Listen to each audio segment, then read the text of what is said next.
नमस्कार दोस्तों, स्वागत है आपका हमारे चैनल बोलती कहानियां पर। आज की हमारी कहानी का शीर्षक है भूतिया हवेली का रहस्य। एक शाम जब सूरज क्षितिज के नीचे चला गया और लंबी डरावनी छायाएं डालने लगा, मेरे दादा को वहां फंसा हुआ पाया गया। उनकी कार खराब हो गई थी और कोई सहायता नहीं मिलने पर उन्होंने पुरानी हवेली में शरण लेने का फैसला किया। गांव वालों ने उन्हें इसके खिलाफ चेतावनी दी थी। उनके चेहरे पर डर के भाव थे जब उन्होंने इस जगह के काले इतिहास के बारे में बताया। लेकिन रात हो रही थी और जंगल में जंगली जानवरों का खतरा था। उनके पास और कोई विकल्प नहीं था। जब वे हवेली के पास पहुंचे तो उन्होंने देखा कि यह जगह सुनसान होने के बावजूद आश्चर्यजनक रूप से अच्छी स्थिति में थी। दीवारों पर अभी भी थोड़ी बहुत पेंटिंग्स थी और खिड़कियां धूल भरी होने के बावजूद सही सलामत थी। उन्होंने भारी लकड़ी के दरवाजे पर दस्तक दी और उनकी आश्चर्यजनक वह दरवाजा खुद ही चरमराते हुए खुल गया। हिचकिचाते हुए उन्होंने अंदर कदम रखा और दरवाजा धीरे से बंद हो गया। अंदर की हवा एक अजीब सी चुप्पी से भरी हुई थी, जिसे केवल बाहर के पत्तों की सरसराहट तोड़ती थी। उन्होंने आवाज लगाई, लेकिन उनकी आवाज अंधेरे में खो गई। उनकी टॉर्च की झिलमिलाती रोशनी ने एक भव्य हॉल का खुलासा किया, जो पुरानी तस्वीरों और प्राचीन फर्नीचर से सजा हुआ था। भले ही सब कुछ सामान्य सा लग रहा था, लेकिन एक अजीब सा एहसास था जैसे कोई उन्हें देख रहा हो। जैसे ही वे और आगे बढ़े, उन्हें एक आरामदायक सा कमरा मिला जिसमें एक फायरप्लेस और एक धूल भरी पुरानी कुर्सी थी। थके हुए उन्होंने वहां थोड़ी देर आराम करने का फैसला किया। आग की गर्मी ने उन्हें थोड़ी राहत दी और वे जल्द ही बेचैन नींद में डूब गए। यहीं से डरावने सपनों की शुरुआत हुई। अपने सपने में उन्होंने एक महिला को देखा जो एक फटी पुरानी साड़ी में लिपटी थी। उसके चेहरे को उसके लंबे उलझे बालों ने ढक रखा था। वह एक अजीब झटकेदार गति से चल रही थी, जैसे उसकी टांगे किसी अदृश्य धागे से बंधी हों। वह कुछ या किसी को खोजती हुई प्रतीत हो रही थी। उनका दिल जोर जोर से धड़क रहा था जब उन्होंने हिलने की कोशिश की, लेकिन उनका शरीर जड़ था। महिला ने धीरे धीरे अपना सिर घुमाया। उसकी तीखी आंखें उनके साथ तालमेल बिठा गईं। एक गहरी अमानवीय चीख उनके मन में गूंजने लगी, जिसने उन्हें नींद से जगा दिया। वह पसीने में तरबतर उठ बैठे। कमरा अब भयंकर ठंडा था। आग कब की बुझ चुकी थी और अंधेरा उन्हें दबा रहा था।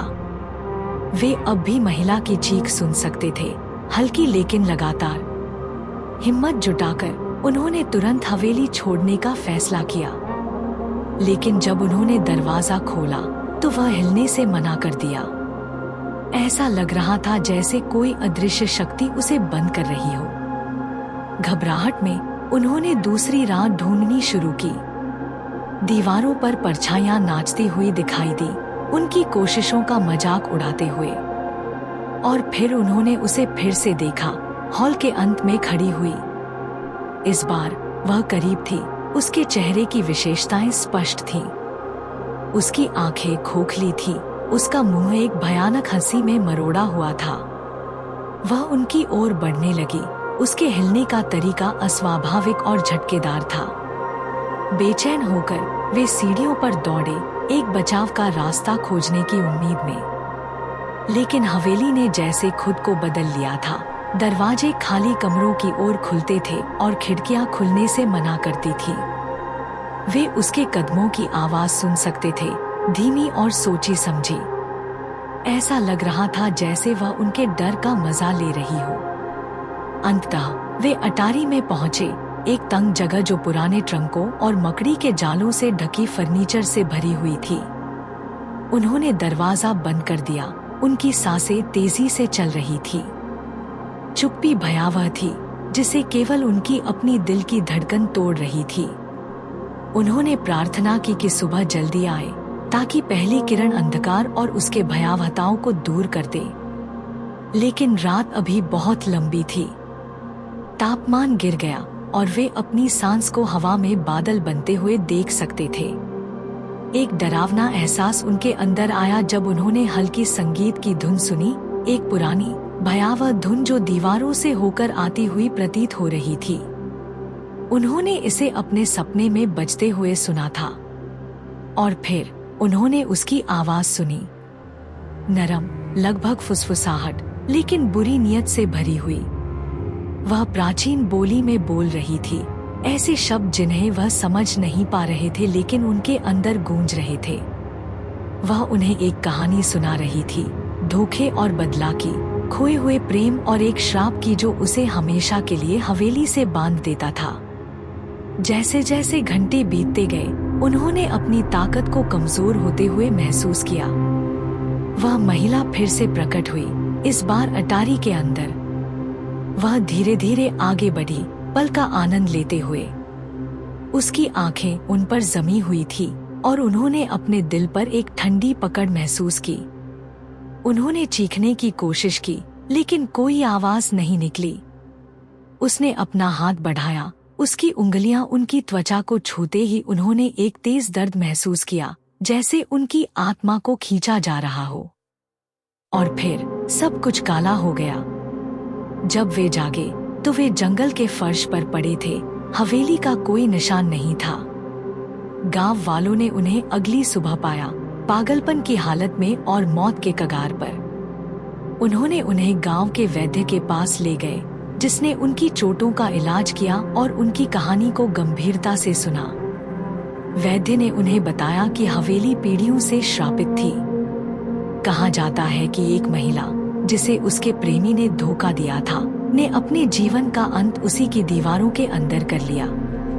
उसकी आत्मा क्रोध और दुख से भरी हुई उस स्थान को भूतिया बनाती थी, किसी से बदला लेने के लिए जो वहां प्रवेश करता था। कई लोग उसकी क्रोध का शिकार हो चुके थे।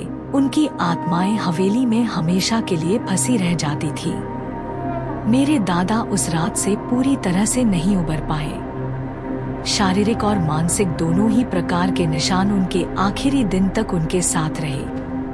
उन्होंने हमें कभी भी हवेली के पास जाने से मना किया, गांव वालों की चेतावनियों को सुनने और अंधकार में छिपे प्राचीन श्रापों का सम्मान करने की सलाह दी। और इसलिए वह हवेली आज भी खड़ी है, एक दुखद अतीत की मूक प्रहरी, एक जगह जहां जीवित और मृत के बीच की रेखा धुंधली हो जाती है।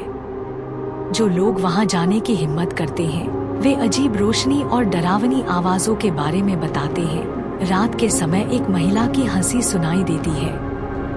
कहते हैं कि उसकी आत्मा अभी भी हॉल में घूमती है, हमेशा तलाश में, हमेशा इंतजार करती हुई।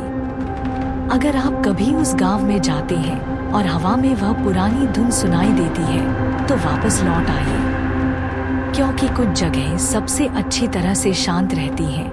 उनके रहस्य अंधेरे में दफन रहते हैं, उनके भय दिन के उजाले से छिपे रहते हैं। अगर आपको हमारी कहानी पसंद आई हो तो चैनल को सब्सक्राइब करें और वीडियो को लाइक करें। आपके इस प्यार से हमें और अच्छी कहानियाँ आपके लिए लाने में प्रोत्साहन मिलता है।